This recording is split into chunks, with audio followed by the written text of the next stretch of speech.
प्रतीक चिन्ह। बहुत गर्मजनक 3 अक्टूबर 2025 लिखित अपडेट। अर्शी ने सार्वजनिक रूप से झनक को छोटा कर दिया। बहुत गर्मजनक झनक की आगामी कहानी, स्पॉइलर, नवीनतम गपशप, भविष्य की कहानी, नवीनतम समाचार और आगामी ट्विस्ट। झनक लिखित अपडेट टीवी लिखित अद्यतन। झनक 3 अक्टूबर 2025 लिखित अपडेट। अर्शी ने सार्वजनिक रूप से झनक को छोटा कर दिया। 2 अक्टूबर 2025 टेली एक्सप्रेस कॉम पर झनक 3 अक्टूबर 2025 लिखित अपडेट। एपिसोड की शुरुआत बोस परिवार में गर्मागर्म माहौल से होती है। बरोमा अनिरुद्ध और अर्शी के बीच बढ़ते मनमुटाव से बेहद परेशान है। उनके लगातार मतभेद घर में तनाव पैदा करते हैं और जल्द ही पुतुल को इस विवाद, खासकर झनक से जुड़े मामले का पता चलता है। झनक की स्थिति के बारे में सोचकर पुतुल भी चिंतित होने लगती है। अर्शी जिद करती है कि वह और ऋषि 2 दिन और बोस परिवार में रहें, लेकिन अनिरुद्ध जल्द से जल्द वहां से चले जाने को तैयार है। इसी दौरान अदिति अर्शी से खुलकर सवाल करती है कि झनक को नौकरानी की भूमिका में क्यों रखा गया है। सवाल के गूढ़ अर्थ को भांपते हुए अर्शी को एहसास होता है कि अदिति और ऋषि के बीच पहले भी कोई बहस हुई होगी।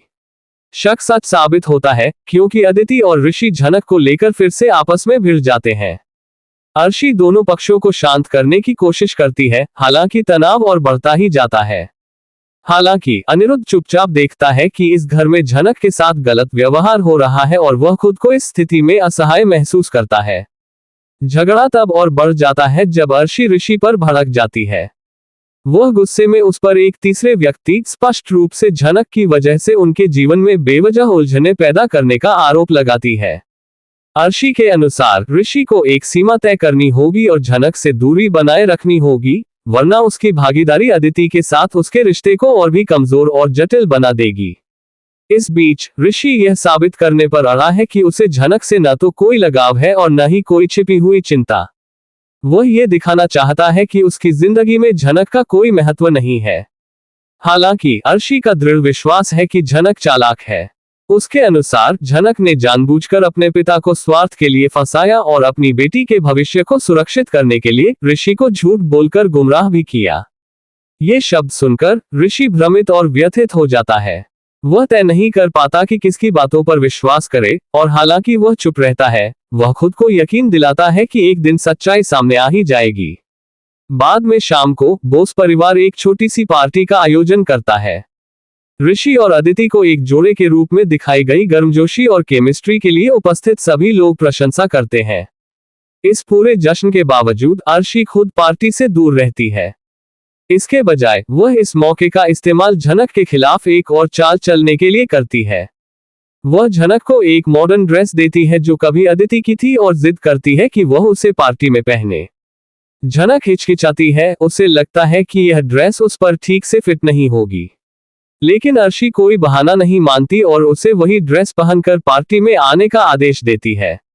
इसके अलावा अर्शी इशारा करती है कि झनक को समारोह के दौरान अदिति की तरह व्यवहार करना चाहिए। हालांकि झनक असहज महसूस करती है, उसे लगता है कि यह अनुरोध गलत है, लेकिन उसके पास कोई विकल्प नहीं बचा है। इस बीच अदिति के दोस्त ऋषि के अपनी पत्नी के प्रति प्रेम को परखने के लिए उसकी परीक्षा लेने का फैसला करते हैं। सवालों का एक मजेदार खेल आयोजित किया जाता है और अदिति और ऋषि दोनों भाग लेने के लिए तैयार होते हैं। ऋषि को वादा किया जाता है कि अगर वह सफल होता है तो उसे पदक मिलेगा। आखिरकार झनक अदिति के पुराने परिधान में सभा में प्रवेश करती है। जैसा कि उसे डर था, पोशाक उस पर फिट नहीं होती और उसका रूप रंग अजीब लगता है। मेहमान उसके खराब ड्रेसिंग सेंस का मजाक उड़ाने लगते हैं। अपमानित होकर झनक को एहसास होता है कि यह अपमान आकस्मिक नहीं, बल्कि अर्शी द्वारा सोच समझकर रचा गया है। हालांकि अर्शी बाहरी तौर पर विचारशील होने का दिखावा करती है, लेकिन उसका असली इरादा झनक को सबके सामने नीचा दिखाना था।